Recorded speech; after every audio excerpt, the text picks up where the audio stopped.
اس سے پہلے ریاستیں اور سیاست مذہبی یا غیر مذہبی میں تقسیم ہوتی رہی یا تھیوکریسی رہی ہے یا منارکیز جو رہی ہیں، ان کا وہاں پر مذہب کا کیا کردار رہا ہے؟ کہ یوں محسوس ہوتا ہے، یہ سوال جہاں سے ہمیں پیدا ہو رہا ہے، یوں محسوس ہو رہا ہے کہ جب ہم تاریخ کو دیکھتے ہیں تو ہمیں ڈفرینٹ ایراز میں اس طرح محسوس ہوتا ہے کہ کبھی کوئی ایک مذہب حاکم رہا ہے، کبھی کہیں پہ کوئی دوسرا مذہب حاکم رہا ہے، کہیں پہ کبھی کوئی تیسرا مذہب حاکم رہا ہے.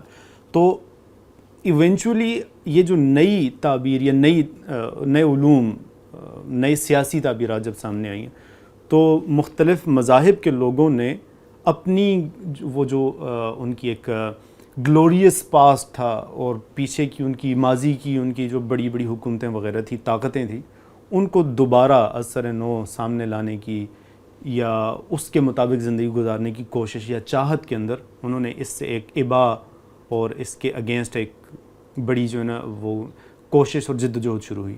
تو کیا یہ جو مذاہب پچھلی جو حکومتیں تھیں وہ مذہبی ہوتی تھیں؟ اب یہ نئی چیز ہے یہ نہیں. تاریخ میں انسان میں ہمیشہ، جیسے آپ نے شروع میں بتایا کہ سیاست تو انسان کے انسان سے متعلق مسائل سے شروع ہوتی ہے، تو اس کا نتیجہ تو یہ ہونا چاہیے کہ تاریخ میں کہیں پر بھی یہ مذہب درمیان میں نہیں آنا چاہیے، یا اگر آنا چاہیے تو وہ غلط ہو، یا کیا کس طریقے؟ مذہب کبھی درمیان میں نہیں آیا.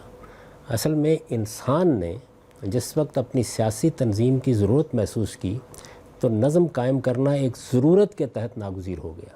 جب نظم قائم کرنا ناگزیر ہو گیا تو انسان کے اندر جس طرح بنیادی جبلتیں تین ہی ہیں نا، یعنی یہ بھوک ہے جس کو کارل مارکس نے اپنی تمام تعلیمات کا ہدف بنایا، یا جنس ہے جس کو فرائیڈ نے ایک بنیادی جبلت کے طور پر پیش کیا، یا تفوق اور برتری کی جبلت ہے جس پر ایڈلر کو اصرار تھا کہ یہی اصل میں وہ جبلت ہے جو آپ کے سارے وجود کو کنٹرول کرتی ہے. تو یہ جو تفوق اور برتری کی جبلت ہے یہ محرک بنتی ہے کہ میں دوسروں کے اوپر اپنی برتری قائم کروں.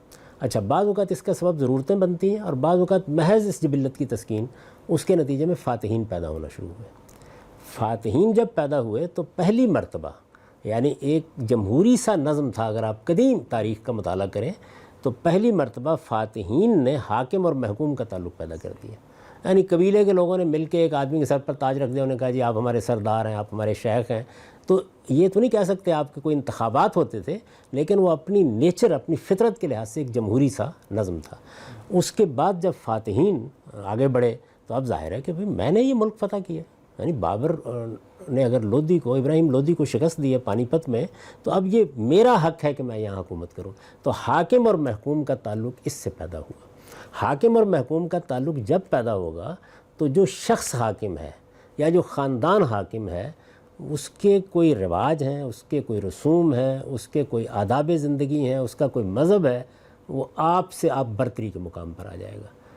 تو در حقیقت یہ جتنی آپ کو قدیم سلطنتیں ملتی ہیں اس میں یہ فیصلہ نہیں ہوا کہ ریاست کا مذہب کیا ہوگا، اس میں فیصلہ تلوار نے کیا کہ حکومت کس کی ہوگی، جس کی ہوگی وہی سب کا مذہب ہوگا.